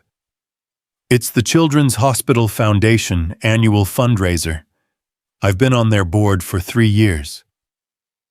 "Then you should go," Ethan said, though something in his chest tightened at the thought of Isabella, in that world beautiful, sophisticated, surrounded by people who shared her background and her resources. "Come with me."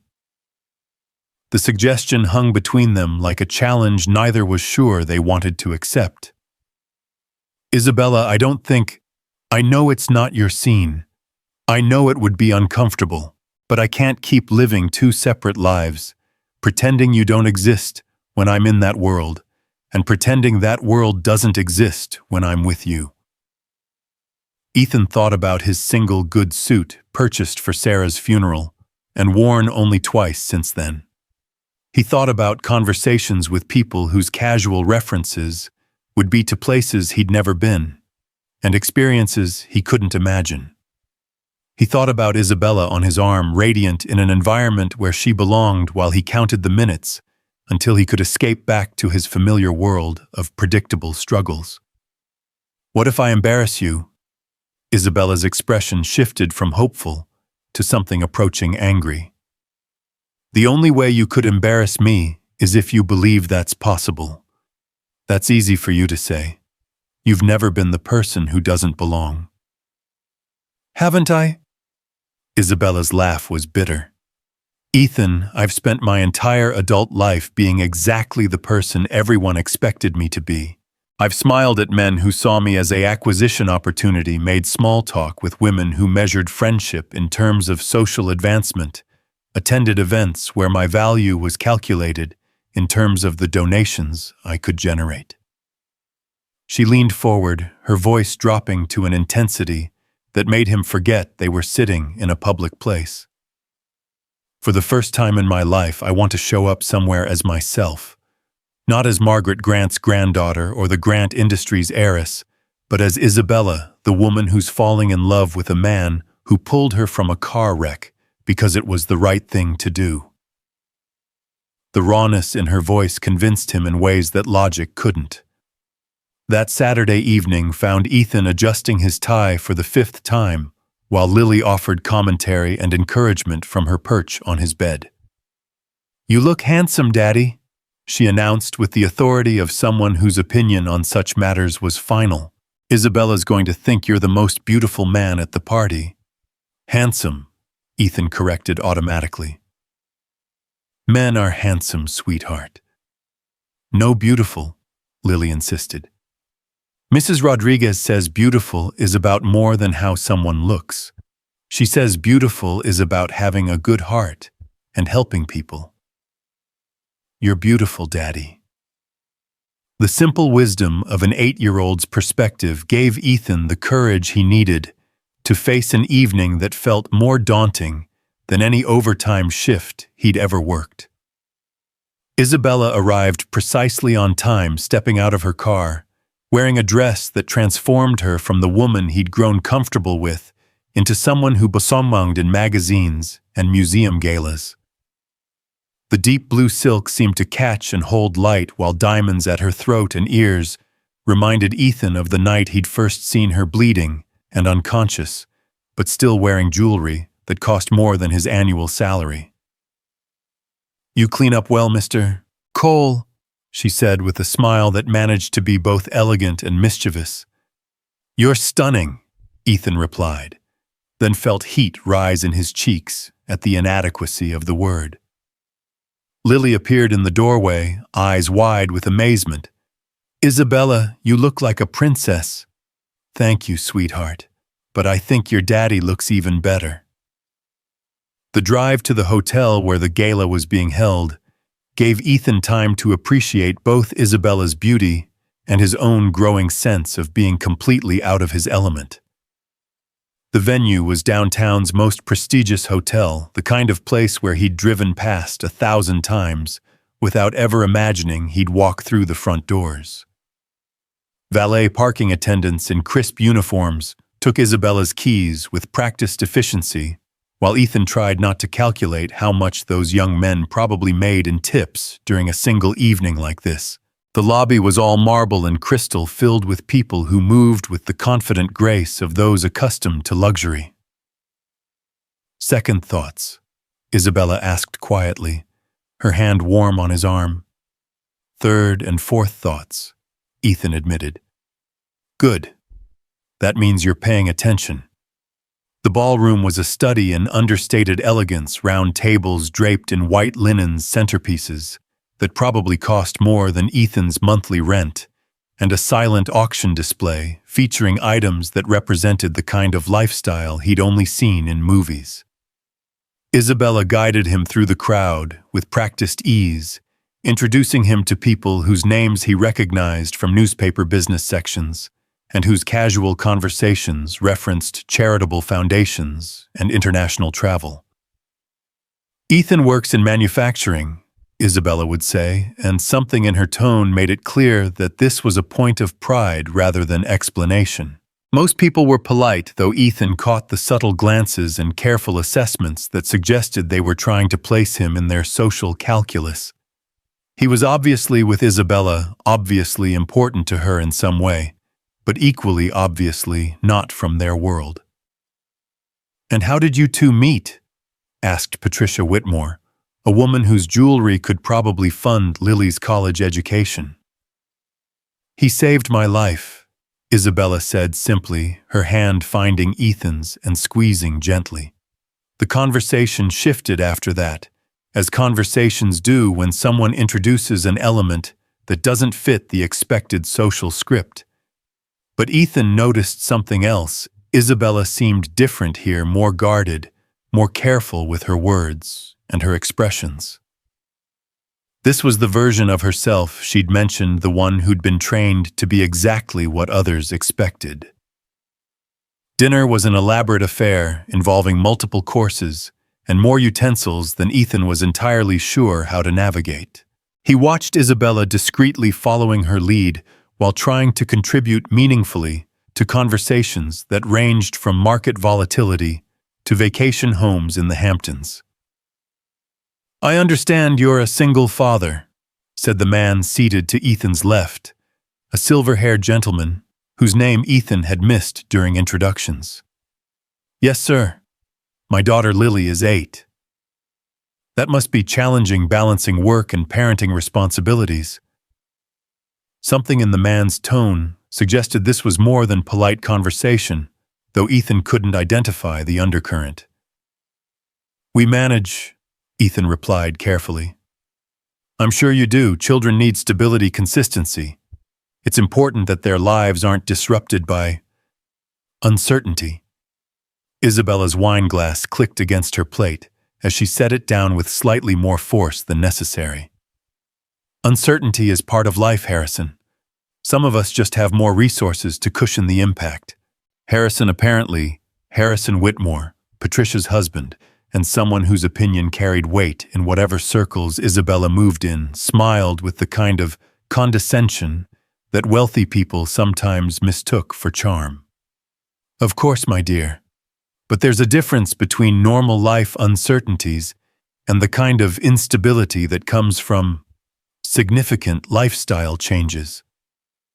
The meaning was clear enough that even Ethan caught it.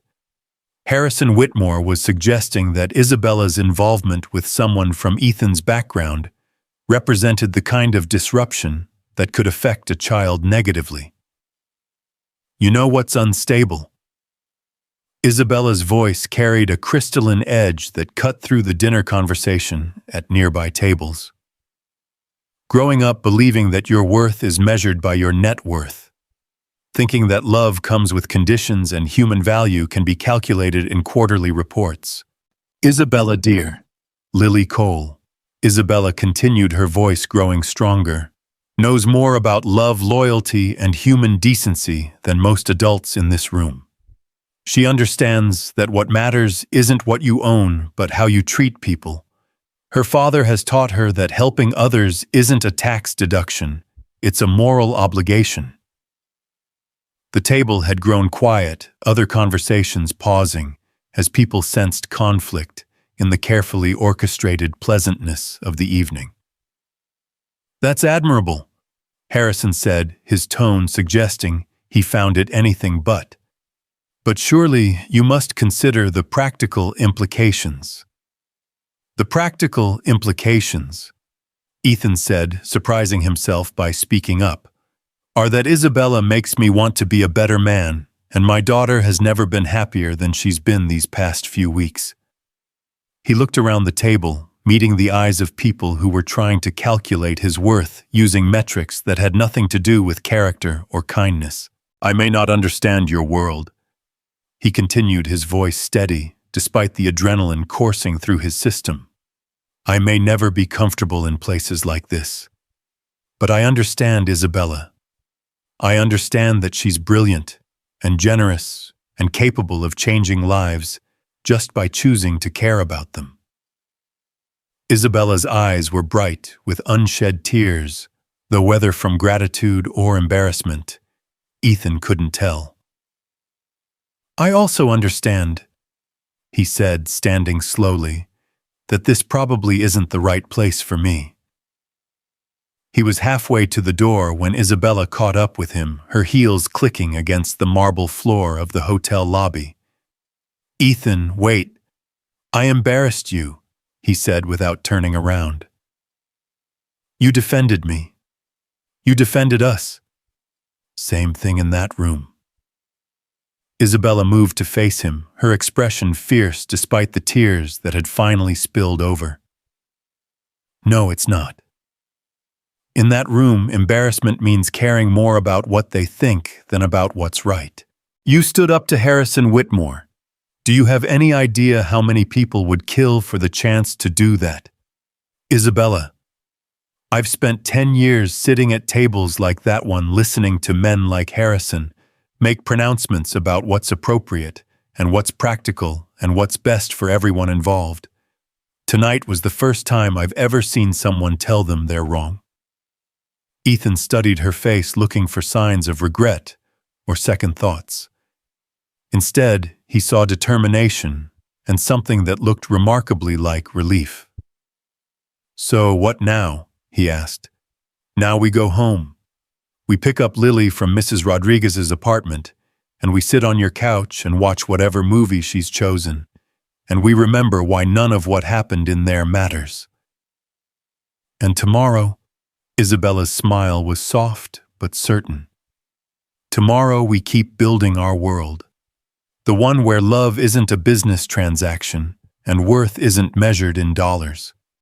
They retrieved Isabella's car from the valet, leaving behind a gala that was probably still discussing their dramatic exit. The drive back to Cedar Falls felt like a journey between universes, from the rarefied air of charitable galas to the comfortable reality of working-class neighborhoods and families making the most of what they had.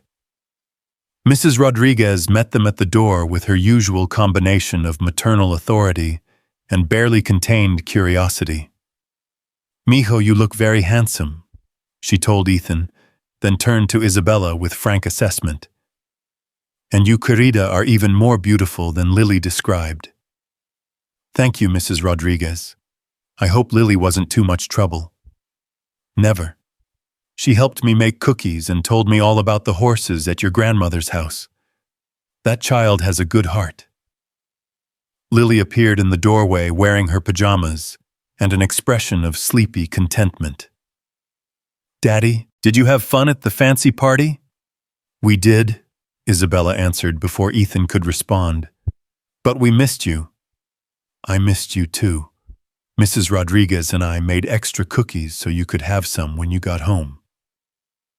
They spent the next hour in Ethan's small living room, eating cookies that were still warm from the oven, while Lily regaled them with stories about her day, and Isabella listened with the kind of attention usually reserved for board meetings and quarterly reports. "Isabella," Lily said, as they were cleaning up cookie crumbs, "are you going to marry my daddy?" The question hung in the air, like a challenge innocent, in the way that only children's questions could be, but loaded with implications that neither adult was quite ready to address. Why do you ask, sweetheart? Isabella replied carefully. Because you make him smile the way Mommy used to. And you look at me like I'm important, not like I'm just a kid who's in the way. Ethan felt his heart clench at his daughter's observation, at the casual way she'd revealed her awareness of how some adults viewed children as obstacles rather than people. You are important, Isabella said fiercely. You're the most important person in your daddy's world, and that makes you important to me too. But you didn't answer my question. Isabella glanced at Ethan, seeking guidance on how to navigate an 8-year-old's directness about topics they were still figuring out themselves. I'd like to marry your daddy, Isabella said finally.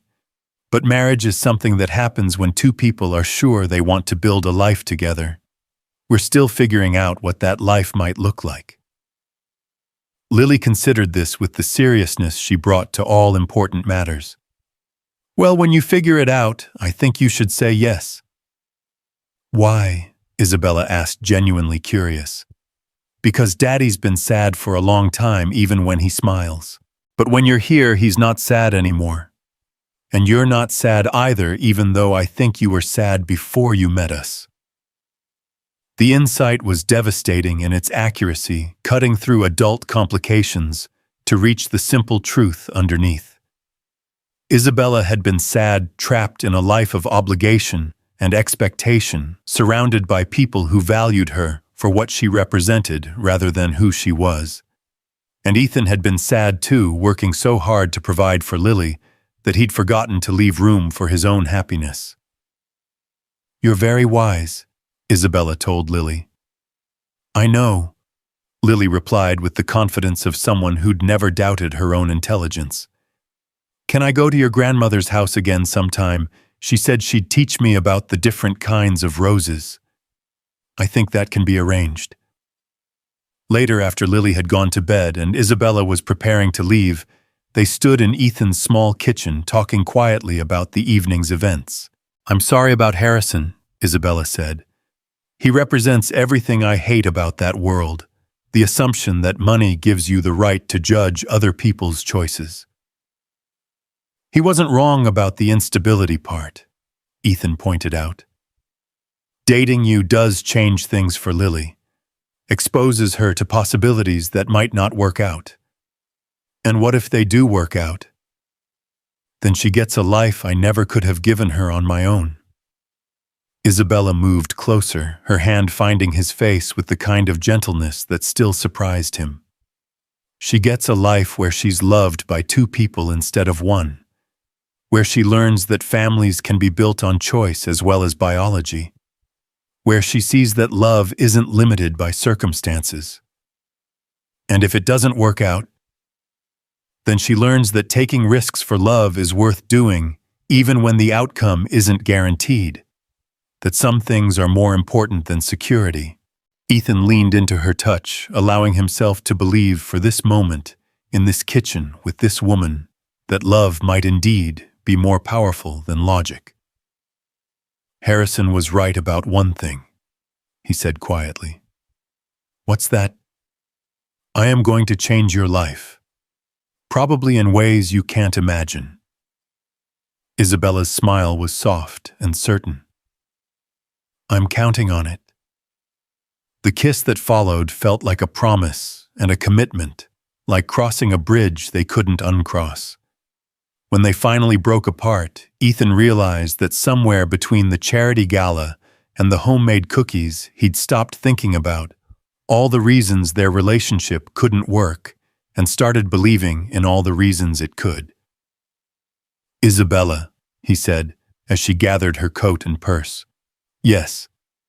Next time you have to go to one of those fancy events, maybe we skip the formal introduction and just meet for ice cream afterward. Her laughter was like music, bright and genuine, and completely free of the careful modulation she'd used at the gala. Deal, she said. But I reserve the right to occasionally drag you to places where you can see how the other half lives. As long as you remember that I prefer our half. Our half, Isabella repeated, testing the words, like they held special meaning. I like the sound of that. After she left, Ethan stood in his kitchen, surrounded by the evidence of an evening that had started in uncertainty and ended in something approaching hope. Cookie crumbs on the counter, wine glasses in the sink, the lingering scent of expensive perfume mixed with flour and vanilla. Tomorrow would bring new challenges, new complications to navigate as they continued building a relationship that existed in the spaces between their different worlds. There would be more Harrison Whitmores, more moments when the gap between their backgrounds felt impossible to bridge, more questions about whether love was really enough to overcome practical realities. But tonight, in the quiet of his small apartment, with Lily sleeping peacefully in the next room, Ethan allowed himself to believe that sometimes the most unlikely love stories were also the most necessary ones. That sometimes rescuing someone from a car wreck was just the beginning of saving each other in ways neither could have imagined. He thought about Isabella's words at the gala, the way she'd defended him and Lily with a fierceness that spoke of genuine love rather than temporary infatuation. He thought about Lily's simple wisdom, her ability to see past complications to the essential truth of what was happening between them. Most of all, he thought about the choice that lay ahead, the decision to trust in possibility over probability, to believe that love could indeed build bridges across any divide, to have faith that sometimes the best things in life came from the most unexpected places. The storm that had brought them together was just the beginning. The real weather they'd have to navigate was made of social expectations and financial realities of pride and fear, and all the ways that two people from different worlds could learn to create a new world together. But as Ethan turned off the lights and headed toward his bedroom, he found himself looking forward to that challenge rather than dreading it. For the first time since Sarah's death, he was thinking about a future that included just survival. He was thinking about building something beautiful. The weeks following the charity gala brought a different kind of storm to their lives, not the dramatic crash of lightning and thunder that had first brought them together, but the steady, transformative pressure of two worlds slowly merging into something entirely new. Isabella began spending more time in Cedar Falls, trading her downtown penthouse for evenings in Ethan's modest apartment, learning to navigate the careful choreography of a life lived on a budget, while Ethan gradually accepted that love sometimes meant allowing someone to share burdens he'd carried alone for too long. The first real test came on a Tuesday evening in November, when Lily developed a fever that spiked to 103 degrees. Ethan's immediate instinct was to take her to the emergency room, but the math was brutal. Even with his insurance, an ER visit would cost more than he had in his checking account, and missing work the next day would compound the financial strain. Isabella found him in the kitchen at 11 p.m., staring at bills spread across the table while Lily slept fitfully in the next room, her fever finally broken thanks to children's Tylenol and cool washcloths. "Why didn't you call me?" Isabella asked, her voice tight, with something between hurt and frustration. "It's not your responsibility," Ethan replied, not looking up from the papers that represented his careful calculations of how much he could afford to care for his sick daughter. "Isn't it? When someone you love is suffering, when someone you care about is choosing between their child's health and their financial survival, isn't that exactly when you're supposed to call?" The word love hung between them, acknowledged but not yet formally declared, carrying weight that neither was quite ready to examine too closely. "Isabella, I can't." "You can't what except help? Allow someone to care about you and Lily without it being a transaction or an obligation." Ethan finally looked up at her, seeing the tears of frustration in her eyes, the way her expensive clothes looked incongruous in his kitchen with its second-hand furniture and carefully managed poverty. "I can't let myself get used to this." he said quietly. I can't let Lily get used to having problems solved with money she doesn't have. What happens when you realize this is too hard, too complicated, too much work?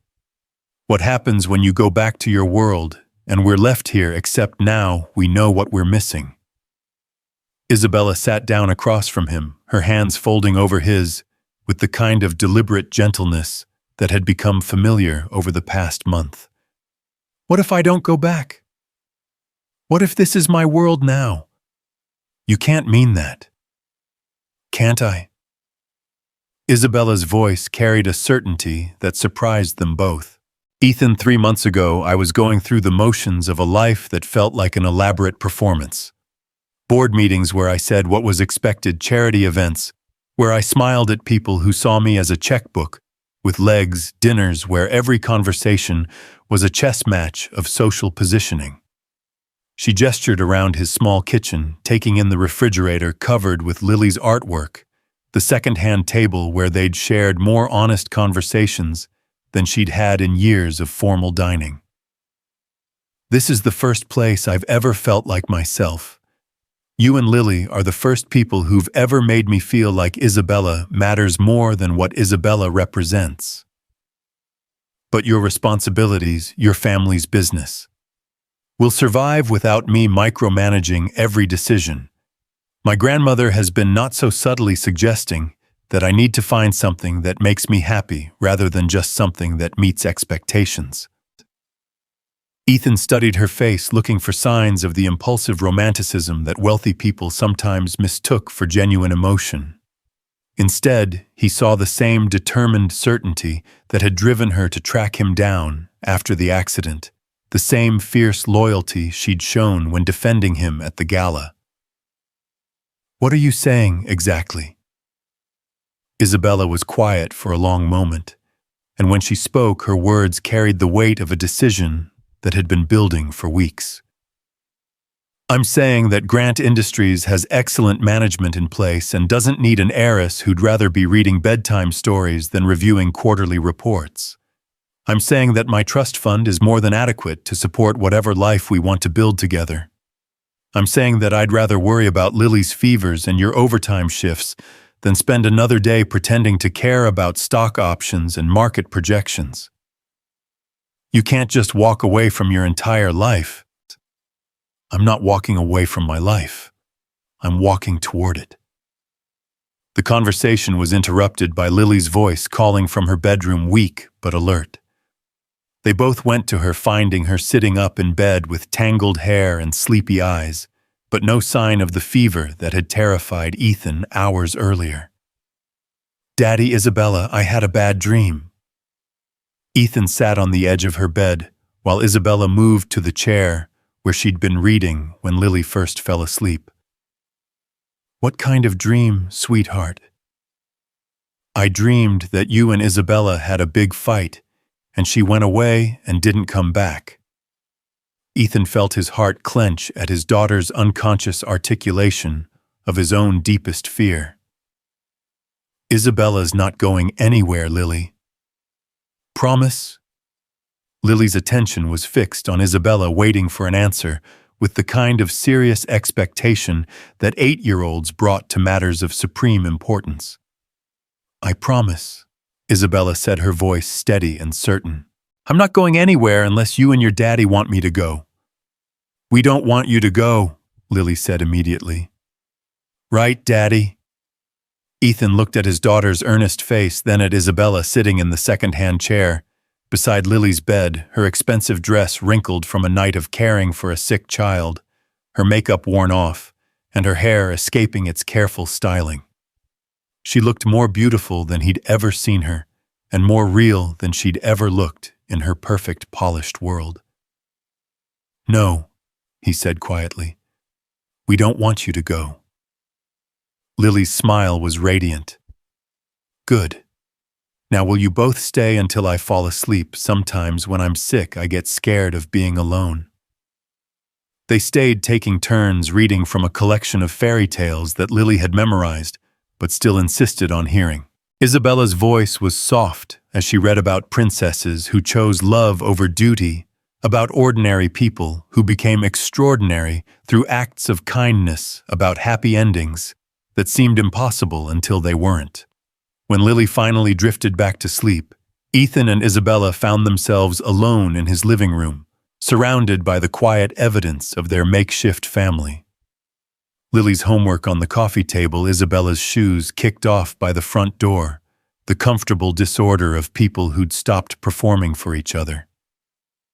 "I meant what I said," Isabella said quietly, "about not going anywhere. Even if it means giving up everything you've worked for." Isabella's laugh was soft but certain. "Ethan, what have I worked for? A corner office in a building my great-grandfather built, a seat on boards where my opinion matters only because of my last name, a social calendar filled with events where my value is measured in donation dollars." She moved closer to him on the couch, her hand finding his, with the naturalness that had developed between them. "I've spent my entire adult life managing wealth I didn't earn for purposes I don't always believe in. The only thing I've ever chosen, the only thing that's ever felt real is this: you and Lily and the life we could build together. It won't be easy. There will be people who think you're crazy for giving up your advantages. Let them think what they want. I'd rather be crazy and happy than sensible and empty." That conversation became the foundation for everything that followed. Within a month, Isabella had restructured her business interests, maintaining enough involvement to honor her family's legacy while freeing herself to focus on what she called investments in happiness rather than portfolio growth. The changes came gradually, organically, like seasons shifting from one to the next. Isabella found an apartment in Cedar Falls, modest by her previous standards but luxurious by Ethan's, close enough to his building that Lily could walk between them, but separate enough to allow their relationship to develop at its own pace. She began volunteering at Lily's school, discovering that her business experience translated surprisingly well to organizing fundraisers and managing educational programs. The other parents, initially wary of someone whose car cost more than their annual salaries, gradually warmed to her genuine interest in their children's welfare and her obvious adoration of Lily. "She's good for you, Mrs. Rodriguez observed one evening as she watched Isabella help Lily with a math assignment that had reduced both father and daughter to frustrated tears. "She makes you remember that you deserve to be happy." Ethan couldn't argue with the assessment. Isabella's presence in their lives had created space for joy he hadn't realized he'd been missing. Lily bloomed under the attention of someone who treated her thoughts and dreams as important, while Ethan found himself looking forward to the future in ways he hadn't since Sarah's death. But the most significant change came in February, when Lily announced that she wanted to enter the school's science fair with a project about renewable energy. "All the other kids are doing volcanoes and growing plants," she explained over dinner at Isabella's apartment, where they'd begun spending most evenings. "But I want to do something that actually matters." Isabella's eyes lit up with the kind of excitement Ethan had learned to recognize as the prelude to elaborate plans. "What kind of renewable energy?" "I don't know yet. Something that could help people like us, people who have to worry about electricity bills." The simple statement carried weight that resonated with all three of them. Lily's project became a family endeavor, with Isabella contributing research skills and resources, while Ethan provided the practical engineering knowledge that turned theory into working models. Their evenings were filled with discussions about solar panels and wind turbines, with trips to the library and hardware store, with the kind of collaborative learning that felt like play but produced genuine understanding. Lily's project, a small-scale solar charging station designed for low-income households, won first place at the school level and advanced to the regional competition. "She gets her intelligence from you," Isabella told Ethan, as they watched Lily explain her project to judges who were clearly impressed by both her knowledge and her passion. "She gets her confidence from you," Ethan replied. The belief that her ideas matter, that she can change things. She gets that from both of us. From seeing adults who believe in solving problems instead of just complaining about them. Lily's regional victory came with a scholarship opportunity that would cover her education through high school at one of the state's premier institutions. But when they told her about the scholarship, her reaction surprised them. "Will I still live with you and Daddy?" she asked Isabella, her expression serious. "Of course. The school has a bus route that includes Cedar Falls. And will I still see my friends from my regular school? We'll make sure of it," Ethan promised. Lily considered this for a moment, then nodded with satisfaction. "Okay, but I want to keep doing projects that help regular people, not just rich people." "We'll make sure of that too," Isabella said solemnly. The scholarship celebration became an engagement announcement when Ethan surprised Isabella and himself by proposing during Lily's acceptance speech. He'd been carrying his grandmother's ring for weeks, waiting for the perfect moment that never seemed to arrive until Lily was talking about families that choose each other and love that builds bridges between different worlds. "Isabella Grant," he said quietly, dropping to one knee beside her chair in the school auditorium while their daughter beamed from the stage. "Will you marry us?" The inclusion of Lily in the proposal was deliberate, acknowledging that their love story had always been about more than just two people finding each other. Isabella's answer was everything Ethan had hoped for and nothing he'd expected. "Yes," she said through tears that caught the auditorium lights like diamonds. "Yes to both of you. Yes to building something beautiful together. Yes to choosing love over logic every single day." The wedding planning that followed reflected their merged sensibilities, Isabella's resources and connections, combined with Ethan's preference for meaningful over elaborate. They chose the garden behind Margaret Grant's house for the ceremony, the same space where Lily had first met the horses and learned that sunflowers always turn toward the light.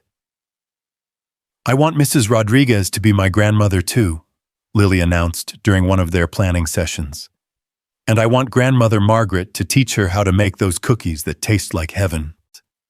The guest list became an exercise in bridging worlds, Isabella's family and social connections mixing with Ethan's co-workers and neighbors, people who'd never imagined they'd attend the same events, but who shared genuine affection for the couple at the center of the celebration. Harrison Whitmore sent his regrets along with an expensive gift that Isabella quietly donated to the local food bank. "Some people," she told Ethan, "need to learn that kindness isn't a weakness before they can appreciate love that doesn't come with conditions." The night before the wedding, Ethan found himself standing in the garden where the ceremony would take place, trying to process the magnitude of change that had swept through his life in less than a year. The man who'd pulled a stranger from a car wreck had somehow become someone preparing to marry into a world he'd never imagined entering.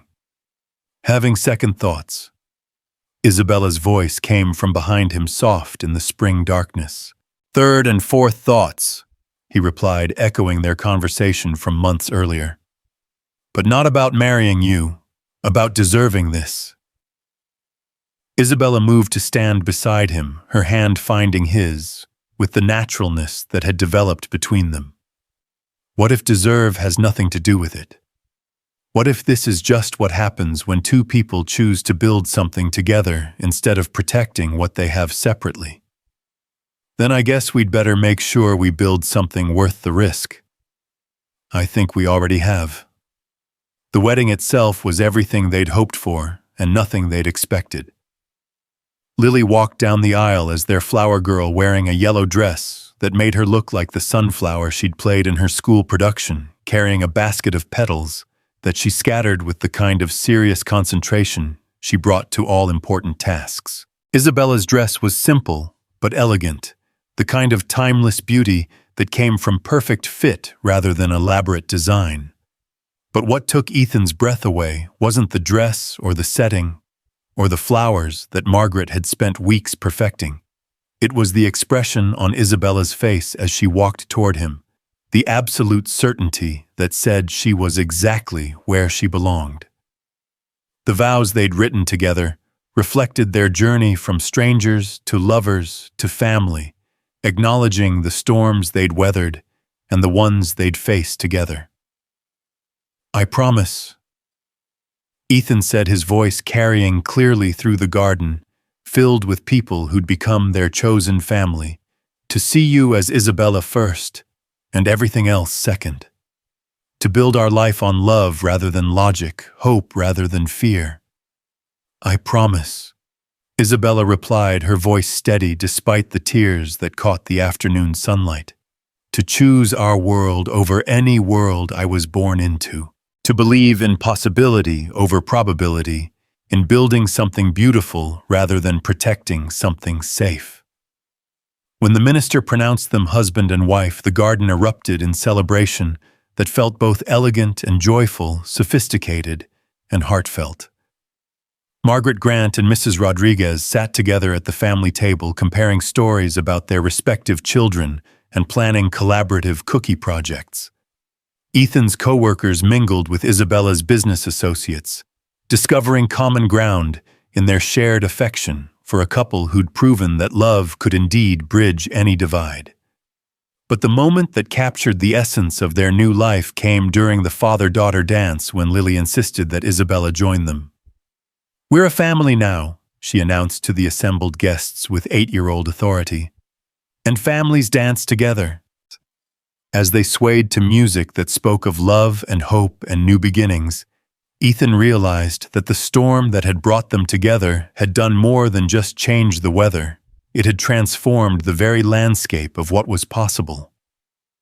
The reception lasted until the stars came out, filled with toasts that spoke of unlikely love stories and second chances of courage that came from choosing hope over fear, of families built on choice rather than obligation. As the evening wound down and guests began to drift away, Ethan and Isabella found themselves alone in the garden, where they'd first begun to imagine a life together.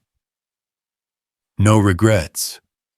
he asked, his arms around his wife as they danced to music that existed only in their hearts. "Only one," Isabella replied, her smile mysterious in the starlight. "What's that?" "I regret that it took a car accident to bring us together. I wish I'd found you sooner." Ethan's laughter was warm against her hair. "If you'd found me sooner, I wouldn't have been ready for you. I needed to learn how to be a father first, how to choose love over fear. And I needed to learn that wealth without purpose is just expensive emptiness." They danced in comfortable silence for a moment, surrounded by the garden that had become symbolic of their ability to cultivate beauty together. "What happens now?" Isabella asked. "Now we go home. We tuck Lily into bed in her new room in our new house, and we start the complicated, wonderful work of building a life together.